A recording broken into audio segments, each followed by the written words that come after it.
برنامج بكم الأسبوعي في كل مكان. أعزائي المشاهدين، حصلت تغيرات كالعادة على الساحة السياسية في مصرنا الحبيبة، ألا وهي التغيير الوزاري اللي شهدته الجمهورية الأسبوع الماضي. وطبعا التغيير الوزاري كان هناك ردود أفعال واسعة جدا من قبل المواطنين ومن قبل المثقفين والنشطاء وإلى آخره. البعض مبسوط والبعض تاني برضه ما زال في هجومه على اي حد بيجي مجرد فقط الهجوم من غير ما يطرح حلول. رحلت وزارة دكتور حازم الببلاوي واتت وزارة دكتور محلي.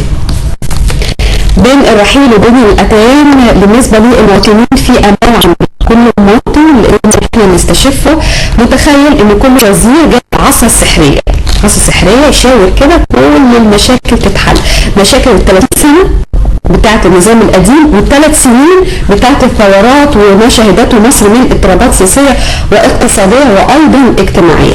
لكن في الواقع ده كلام مش مظبوط.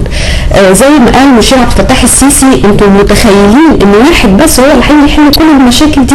لازم يكون في تضافر مجهود من قبل المسؤولين ومن قبل المواطنين، واهم من ده كله ان فعلا تكون في رغبه حقيقيه في البناء، رغبه حقيقيه في النهوض بوطننا. مشاهدينا، يسعدنا ان يكون معنا اليوم المحلل والمفكر السياسي استاذ حسام الدين ناصف، مساعد رئيس حزب احرار الدستوريين. اهلا بحضرتك استاذ حسام.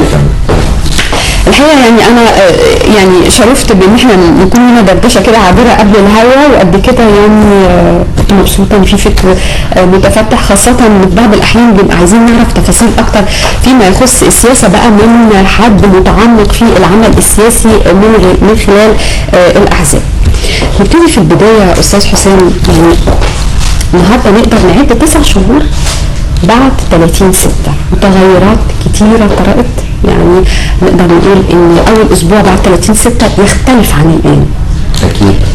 ايه هي المتغيرات اللي ممكن احنا نذكرها اللي بناء عليها نقدر نقول ان في امل في بكره؟ خلينا يعني نكلم الناس ان في امل في بكره. بص حضرتك، قبل 30/6 كنا بنعيش في حاله ضبابيه.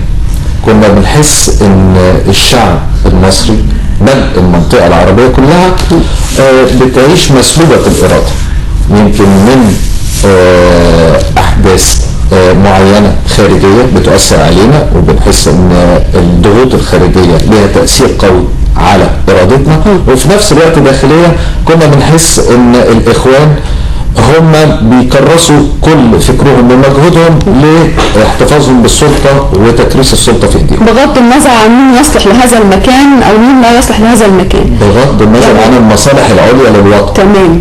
انما هو كان جاي علشان يكرس في ايده السلطه فقط لا غير. تمام. اما بعد 30/6 فابتدت الحاله الضبابيه دي تتغير، وابتدينا نحس ان احنا اصحاب اراده حره، وإن كانت هذه الإرادة عايز أقول لن تكون مصدر ارتياح لأي من القوى الخارجية إن مصر تملك إرادتها، إنما نقدر نقول إن المطلوب منا حاليا هو التوجه الصحيح نحو مستقبل إيجابي. تمام. وده يتوقف على الشعب وعلى السلطه.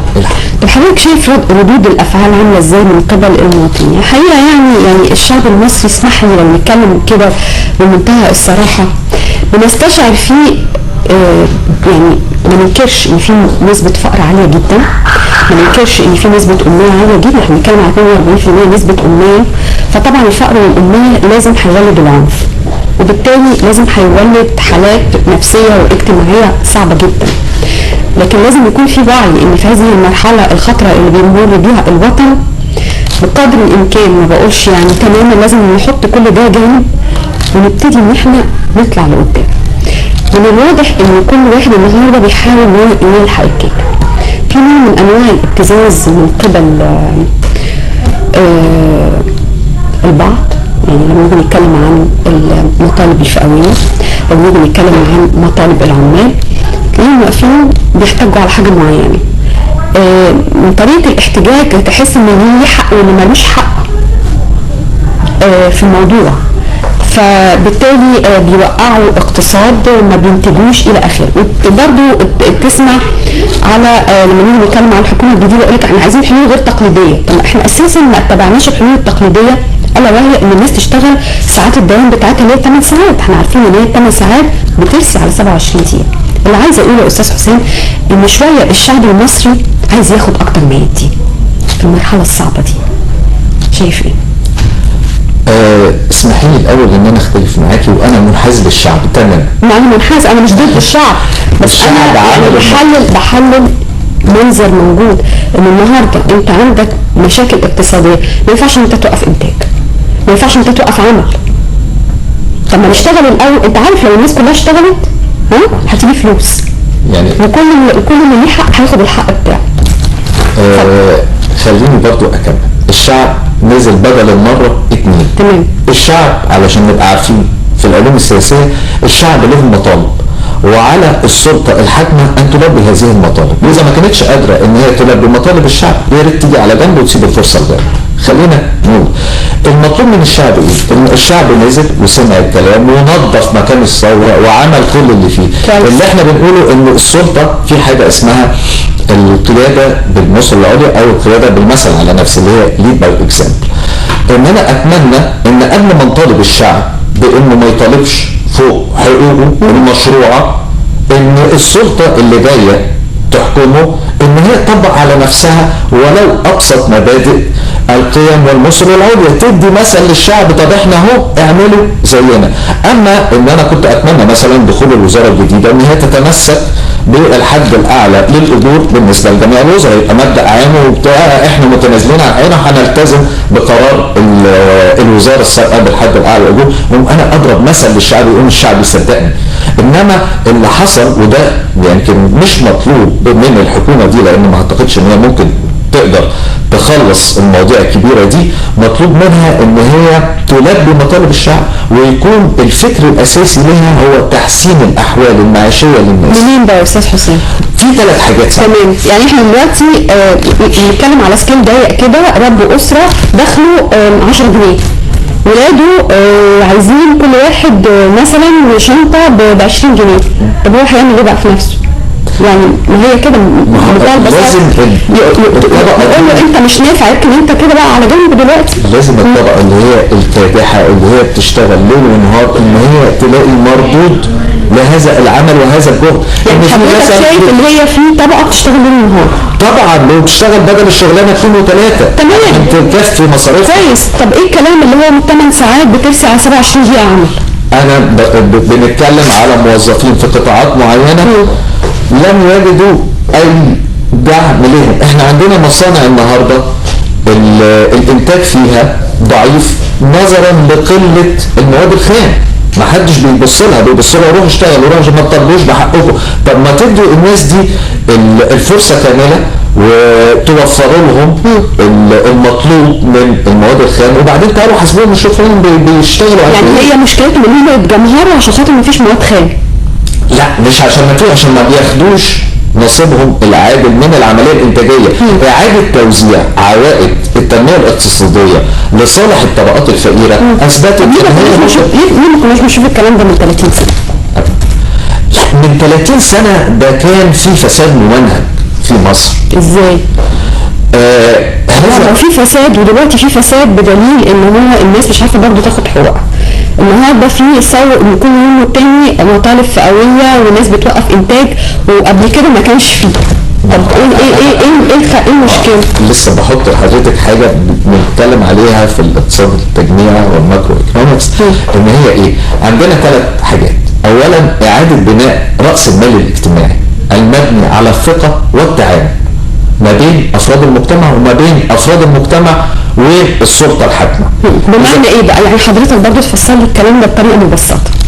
اولا لازم التراست او الثقه اللي ما بين الشعب والحكومه، ان انا ما الاقيش ان الحكومه بتصدر المشاكل للشعب. لحد النهارده احنا مش عارفين نعمل تعريفه للتاكسي، ان انا كحكومه بتجاوز عن مخالفات البناء والتعدي على الاراضي الزراعيه، وبعدين اطالب الشعب ان هو يمتثل ويكون صاحب خلق وصاحب بال طويل وما يطالبش بحقوقه والظروف اللي احنا فيها. طب اديني مثلا، اديني يعني اديني يعني كرامه على اللي انت بتقوله ده الاول. خد انت المثل بنفسك واعيد الثقه المفقوده من اكتر من 30 سنه. كل الوزارات كانت بتيجي ما بتفيش بوعودها، يبقى انا حاسب فيها ازاي؟ ومن هنا التعاون والثقه ما بين افراد المجتمع وما بين افراد المجتمع والسلطه الحاكمه يعيد بناء راس المال الاجتماعي، وهذا من اهم الاسس لبناء المرحله القادمه اذا كنا عايزين فعلا ننهض. اعاده راس المال الاجتماعي محتاج قبضه امنيه شديده جدا. الثقه والتعاون مش محتاجه في التوقيت الحالي، لان خلاص لو تيجي بتتكلم على النهارده سواق التاكسي والتعريفه ومش عارف ايه، طب النهارده مين اللي هيجبر سواق التاكسي ده ان هو يلتزم بالتعريفه اللي الحكومه حطاها؟ اعاده هيبه الدوله مره اخرى. هيبه الدوله هترجع ازاي يا استاذ حسام؟ عن طريق حاجتين، قلنا ان اللي هم يطبقوها على نفسهم بصرامه كسلطه كحكومه، وتاني حاجه ان هم لما هيجوا يطبقوها على الشعب او على باقي مؤسسات الدوله لن تجدي لها مقاومه تذكر. تمام، يبقى احنا دلوقتي قدام حكومه جديده، واكيد حضرتك عندك تصور كده ايه اللي ممكن الحكومه الجديده تعمله، خاصه ان هي بقى لها اسبوع لسه بتنطلق في مجال العمل. هنعرف التصور ده بعد الفاصل. الحديث عليه تمام. ايه اللي عامله لي بس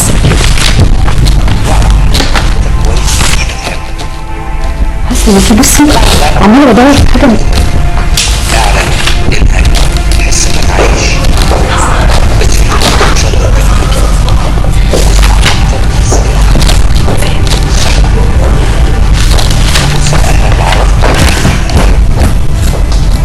جهاز التصور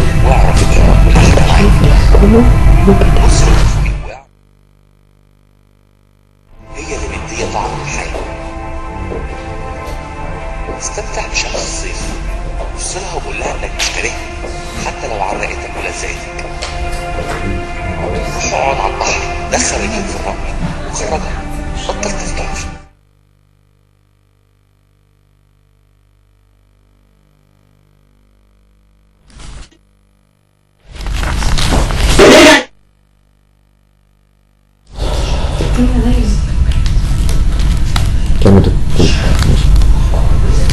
اهلا بكم مشاهدينا. الحقيقه احتد النقاش فيما يخص يعني كل واحد طبعا ليه وجهه نظره وخايف، كل واحد فينا بيحب بلده جدا وليه رؤيه معينه فيما يخص المستقبل، مستقبل مصر المشرق ان شاء الله. نرجع تاني لضيفي النهارده المحلل والمفكر السياسي الاستاذ حسام الدين ناصف، وهو مساعد رئيس حزب الاحرار الدستوريين. استاذ حسام، الحكومه اتشكلت في وقت سريع جدا تقريبا 24 ساعه، وكان في تقليد الحقيقه عمله مهندس محلب مختلف عن باقي رؤساء الوزراء، ان كان كل واحد بيقابله بيديله الاوكي، فكان بيطلع يقول والله انا مهندس محلب كلفني ان انا ابقى اخد الحقيبه الوزاريه الفلانيه. يمكن ما شفناهوش قبل كده في الوزارات السابقه. وبسرعه تقريبا في 24 ساعه 48 ساعه حصل تشكيل وزاري جديد، اتشال وزراء واتحطوا وزراء تانيين. سمعنا ناس بتقول لا كانت لازم الحكومه كلها تشال، كانت لازم الحكومه كلها تتغير الى اخره، بس فيما يبدو يعني ناس مع او ناس ضد، لكن فيما يبدو والاكيد من كده ان الحكومه دي قدامها شغل كتير جدا تعمله، انجازات كبيره لازم تعملها في المرحله المقبله. حضرتك يعني متصور ايه المتطلبات اللي على الحكومه ان هي تعملها؟ انا مش هقول انها تنهض بالبلد لان كلمه النهوض دي محتاجه سنين طويله، بس على الاقل ان هي تثبت او تعمل خطوات للامان. اكيد اللي احنا مطلوب من الحكومه ان انا كمواطن عادي احس يوميا وليس اسبوعيا او شهريا ان الامور بتتجه الى الافضل، في شيء بيتحسن حتى لو كان شيء واحد، بس ما اقدرش على وعود وادوني فرصه واصل احنا بنمر بازمه وان الفتره الحاليه ليس لها مثيل، جميع المبررات اللي بتتقال. اللي يهمني بالنسبه للكلام ده ان يكون للحكومه لها رؤيه مستقبليه مقسمه للفتره القصيره او متوسطه او طويله او كانت استاذ حسام، ولا كله متضافره؟ يعني رؤيه مستقبليه متضافره، لكن مش كل واحد يشتغل لوحده في الوزاره ده فريق عمل. يعني الوزاره دي فريق عمل. وعايز اقول مثلا ان مشكله زي مشكله العيش المزمنه عندنا دي لن تحلها وزاره واحده، بالعكس ده احنا عندنا يعني اكتر من 7-8 وزارات لازم يشتركوا في حلها، فما فيش مشكله تعتمد على وزير او على وزاره واحده. فلازم يكون عندنا رؤيه، والرؤيه دي تكون شامله، حد شايف البلد، حد عارف، مش بيبص على حته زي مجموعه من النمل بتحاول ترسم فيه، فكل واحد بيرسم الحته اللي هو شايفها. لا، لازم يكون حد شايف عنده شامله كده للموضوع، ايه نقاط الضعف اللي فيها اللي بتيجي، وعنده اليات للحل، عنده متخيل اليات للحل يقدر يقول لنا عليها، ويرتبط بجدول زمني محدد. طب اليات الحل حضرتك متصور هل هي اداره؟ هل هي امكانيات؟ هل هي ناس؟ يعني ايه اليات الحل من فكره كل ده عشان كده بنقول عليها اليات وليس اليه واحده. فلازم انا اكون عندي تصور لاداره الازمه، والا مش هقدر اتخطى المرحله اللي انا فيها. ودي هتبقى من عده حاجات، امكانيات زي ما حضرتك بتقولي، عندي النهى او ازاي ان انا اتعامل مع هذا الموقف، وعندي خطه ان انا اعرف اتخلص من الموقف ده لموقف افضل. وبعدين لازم يكون عندي رؤيه للتنميه بمفهومها الشامل، اللي هي مثلا زي تساوي الفرص، تعدد المصادر والاختيارات، وتقليص الحرمان. اقدر ان انا احقق بيهم المطلوب للشعب المصري، زي ما قلنا العنوان الكبير تحسين الاحوال المعيشيه للناس، بحيث ان انا اديهم الامل في المستقبل الايجابي، وخاصه للشباب. جميل. طيب تحسين الاحوال ليه بالنسبه للناس؟ كلنا عارفين ان مصر فيها مشاكل كتيره جدا، بتصور ان حكومه جت او مسؤولين جدد موجودين على الساحه بيبقى في اولويات، لازم حاجه تفوت قبل حاجه، وفي حاجات تانية لازم تبقى بارل مع بعض، تبقى ماشيين بالتوازي مع بعض. حضرتك شايف ايه اللي لازم فعلا يتاخد كويس جدا في الحزبين وهم بيعملوا الخطه المستقبليه بالنسبه لهذه المرحله؟ ان هم يكون عندهم فكر ثوري. بمعنى ايه؟ ان الشعب قام بثوره و30/6 بطوفان شعبي ضد الاخوان. ان انا لما اجي افكر في حلول لهذا الشعب الثائر، ان انا ما افضلش طول النهار اطالبه بالاستقرار والاستبداد. هو اصلا انا عندي طاقة هائلة، شعب ثائر لازم استغله في حل هذه المشكلات، وهم ما بيفكروش كده. ولو تبصي على جميع رؤساء الوزراء بالاخص، يعني عشان ما ندخلش في الكل، من بعد ثورة 25 يناير لم يكن احد منهم من الثوار او على خط او جه يقول انا هحقق مطالب الثوره. دكتور حسام شرف كان من الثوار، كان الشباب بجانب التحرير حضرتك. لا ما صار عليه بعد كده ولا حاجه. اللي احنا عايزين نقول ان هو نزل التحرير وغيره نزل التحرير واتشق اعناقه وراح التحرير وطلع منه. وهو قبل بهذا الوضع المقيد ليه واستقال بعدها، واول ناس ثاروا عليه الشعب لانه ما قدرش ان هو يحقق لهم المطالب، وخاصه الشباب. وهو كان اسم من ضمن عده اسماء امام المجلس العسكري. فمش عايزين نحاول. يعني انا عايزه اسال حضرتك، يعني احنا دايما بنتكلم في حلول ثوريه، بصراحة احنا مش فاهمينها. يعني احنا الثورية يعني مثلا هو انت بتتكلم على غير تقليدي، هو حضرتك بتتكلم على شعب ثائر، يعني خدني على قد عقلي بس بتتكلم على شعب ثائر. ما هو الشعب الثائر ده عمال يعمل في اعتصامات وبيوقف الانتاج. هو ده المطلوب؟ يعني مش ده المطلوب. ان انا حد شرح له الوضع بتاع المصانع والمطالب الفئويه اللي احنا بقالنا 3 سنين بياخدوا لها مسكنات، حد عرض على الناس خطه واتفقوا عليها والتزموا بيها، لم يحدث اي حوار. كويس كده كانوا في حاله طلبوا من ان هو رئيس مجلس الاداره يمشيناش، رئيس مجلس الاداره برضه استمرت الاعتصامات لغايه لما راح لهم رئيس الوزراء. يعني هل بقى مطلوب من رئيس الوزراء او الوزير يروح لكل حد بقى موقف العمل؟ هنا العبره او الولاء للافكار والنتائج وليس الاشخاص. يعني ايه بقى الافكار والنتائج وليس يعني انا شلت رئيس مجلس اداره، شلت رئيس جمهوريه، انما الفكر ما اتغيرش، الفكر هو فانا ثائر على هذا الفكر، على هذا الوضع، وليس على الشخص في حد ذاته. وده اللي احنا لازم نفهمه، ان هذا الانطباع يمكن الوزاره الجديده لما جت غلب عليها المهنيه او الخلفيه المهنيه لرئيس الوزراء كمهندس مدني بينزل يتابع المشاريع في المواقع بنفسه، وده ادى او انعكس على الوزراء بتوعه فاصبحوا متواجدين. بس مش عايزين نوصل لمرحله ان احنا زي ما كان الرئيس مرسي بيقول على باسم عوده وزير التموين ان هو بيتنطط على عربيات الانابيب، وهي دي كل المواصفات الجيده فيه. لا، انا عايز فكر، عايز الناس تقتنع، وبعد كده اتابع مع الناس هذا الفكر وهذا التطبيق، وان انا احاول بعد ما راجعه ان انا اصوبه لمطالب الناس. اما ان انا لا اعرض على الناس غير ان هم يصبروا علينا، طيب ما هم صبروا 30 سنه وصبروا 3 سنين ولم يحدث اي تغير، بل بالعكس ان احنا كل تفكيرنا حاليا على الاستدانه من الخارج، على الاعتماد على الموارد الخارجيه. يا استاذ حسام احنا غير بنتكلم، انت بتستدين ليه؟ انت ما عندكش انتاج، هل حد ابتدى يعتمد على الموارد الداخليه؟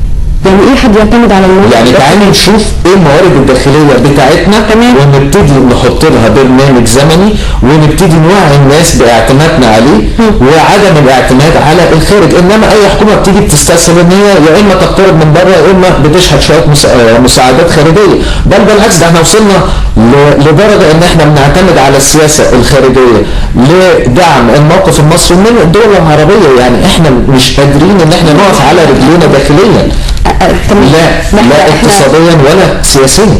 وده احنا قبل ما نبتدي نفكر لازم الاعتماد الخارجي لازم اعتمد على الفرص المتاحه داخليا وذاتيا وداخليا غير ذاتيا. ان انا ممكن اتوسع في المشروعات اللي هي بيعتمد راس المال فيها على التمويل الذاتي والتمويل المحلي، وبعدين ابتدي اعتمد على المشروعات اللي لها مواد خام محليه والتي تلبي الغالبيه العظمى من احتياجات الشعب، وفي نفس الوقت ان انا اعمل توازن قطاعي ما بين قطاعات الاقتصاد للوصول الى اعلى معدلات تنميه، واخيرا ان انا اعمل توازن جغرافي، ان انا ما انساش لحد النهارده احنا عايزين نشوف الوزراء دول في الصعيد وبيحلوا مشاكل الصعيد. فكل ال5 حاجات دول يغيروا كتير جدا في فكر الشعب المصري لما انا ابتدي ابص لهم داخليا. انما احنا عمالين الان علشان الاستثمارات الخارجيه، علشان يجوا يدعمونا، علشان نيجي نضخ استثمارات من بره. طب فين احنا الامن مهم برضه يا استاذ حسام؟ يعني الامن برضه يعني حضرتك بتتكلم عليه انه يعني مش هو ده المهم، ده هو الاساس ثم الاساس ثم الاساس في البدايه خالص، حاجه زي كده. لان انت حضرتك الثقه في النفس والامل في المستقبل، لما يحسوا الناس ان في عداله، لما يحسوا ان في امل، تاكدي ان هم هيبصوا على اكل عيشهم، هيبتدوا ان هم يشتغلوا. انما عدم وجود الثقه وعدم الاقتناع ان هناك عداله طبعا ده هيؤدي الى ان الوضع يبتدي يعني لسه الناس حاسه ان مفيش عداله ولسه مفيش ثقه بين الشعب وبين الحكومه. ايش حضرتك شايف ان في؟ لا هاتي انا بسالك، انا بسال حضرتك. في وزاره جت النهارده تقول انا يا جماعه جاي احقق مطالب ثوره 25 يناير. هل حسام شرف من اول حسام شرف لحد الدكتور البدلاوي كل دول بما فيهم الدكتور هشام اللي كان الدين اللي هو كان مع الاخوان، كل دول بالتعبير العسكري خدموا في الحزب الوطني قبل كده واعضاء في الحزب الوطني ولا زال حتى الان رئيس الوزراء.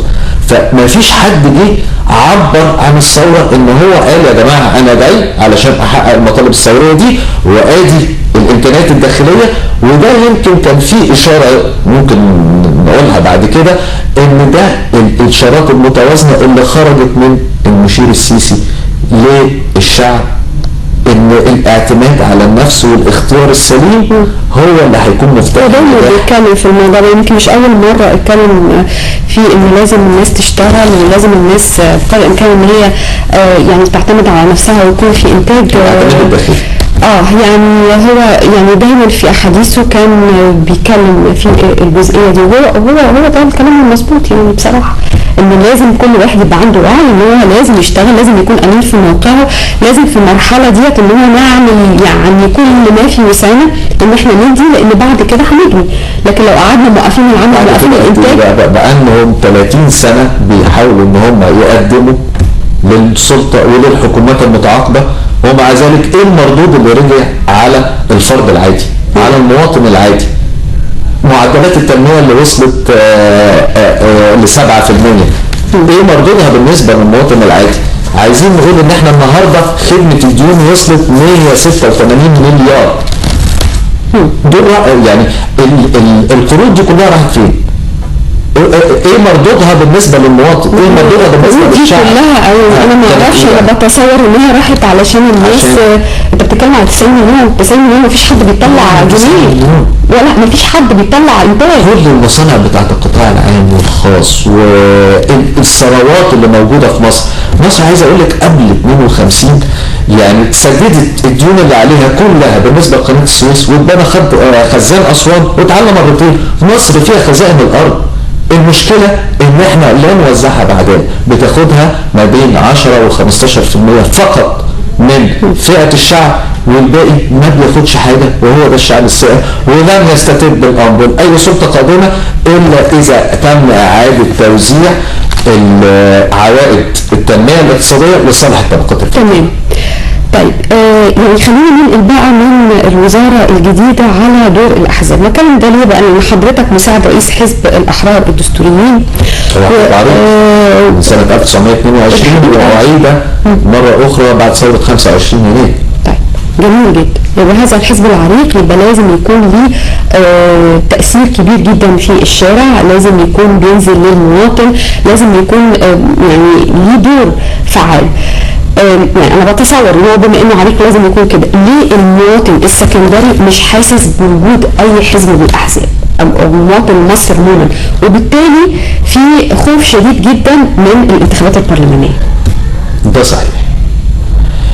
اقول لحضرتك ليه؟ اولا لو اتكلمنا على الاحزاب قبل ثوره 25 يناير فهنلاقيها ان هي كانت كومبارس في مسرحيه الديمقراطيه السوداء في عهد مبارك. تمام.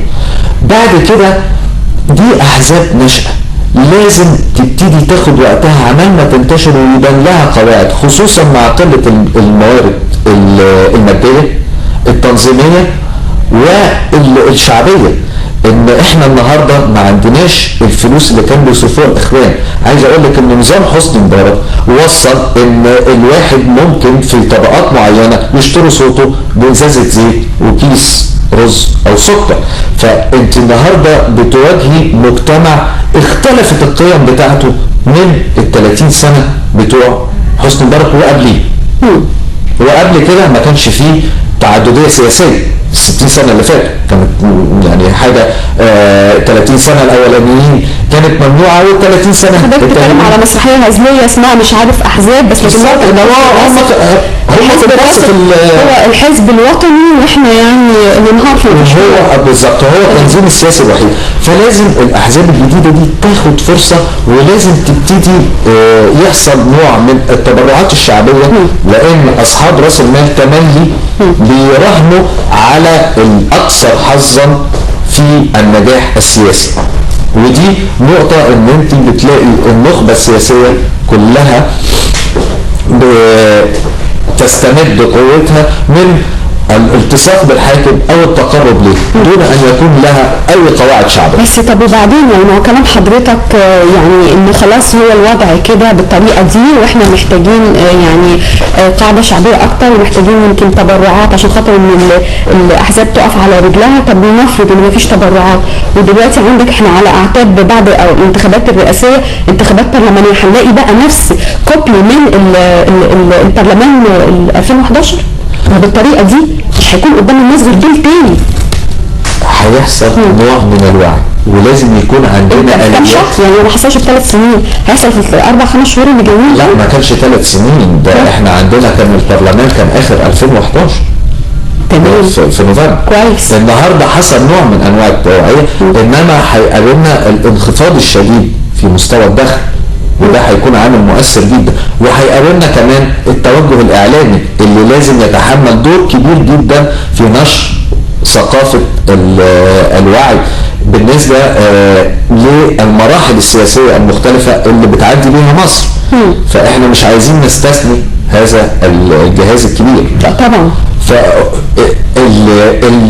ان احنا نوصل الى مستوى ديمقراطي هياخد وقت، انما لازم يبقى عندنا توجه ثوري. الثوره مش عمليه اختيار، لا هي فكره ان احنا يبقى عندنا نوع من الاختلاف الاراء حواليها او استقطاب السياسي ما بين يمين وشمال، لا لازم يكون عندنا خط موحد للفتره القادمه نتفق عليه كلنا الى حد كبير، لان ده هيبقى هو الاتجاه الاساسي للمجتمع، ونحاول نروج له ونتفق عليه حتى كاحزاب متنافسه بحيث ان اللي يجي يكمل في هذا الاتجاه. بقى كل ده يا استاذ حسام ده موضوع كبير يعني. لا مش كبير، الاساسيات بتاعته موجوده. طيب ما هو وانا شايف ان في عمليه لازم يكون في الوقت المناسب للانطلاق دلوقتي، لان غير كده احنا هنقضيها كلام وبعد كده هنلاقي نفسنا في وش انتخابات برلمانيه بنفس الوجوه الكريهه اللي كانت موجوده في البرلمان الاخير، ولسه بنقول اصل احنا لسه ما اتكوناش، لسه ما عملناش، لسه ما خليناش. بالعكس احنا حصل قبل كده ان كان في جبهه موحده، كان في اراء موحده، نقدر نعملها تاني، بس نحط الاساس بتاعها من دلوقتي. وانا شايف ان في احزاب ابتدت في مشاورات، وفي احزاب ابتدت في عمليات اندماج، كل ده في صالح العمليه الديمقراطيه. بس العمليه الديمقراطيه دي متراكمه، فاحنا محتاجين ان احنا نبذل فيها جهد، محتاجين ان نبذل جهد اكتر في الوعي بيها، ومحتاجين الدعم الاعلامي لها، وفي نفس الوقت النية الطيبة ان هي ما يبقاش كل واحد بيشتغل لمصلحته الشخصية او المصلحة الحزبية، لا يبقى في مصلحة وطنية مقدرة من الجميع، سلطة وشعب ونخبة سياسية. حضرتك فتحت الموضوع ما بنحسهاش احنا كمواطنين كناس قاعده بتتفرج على النخبه كل يوم على لسه بتكلم عن النخبه دي مش نخبه، دي صناعه كويس يعني ما بنحسش صناعه موروثه.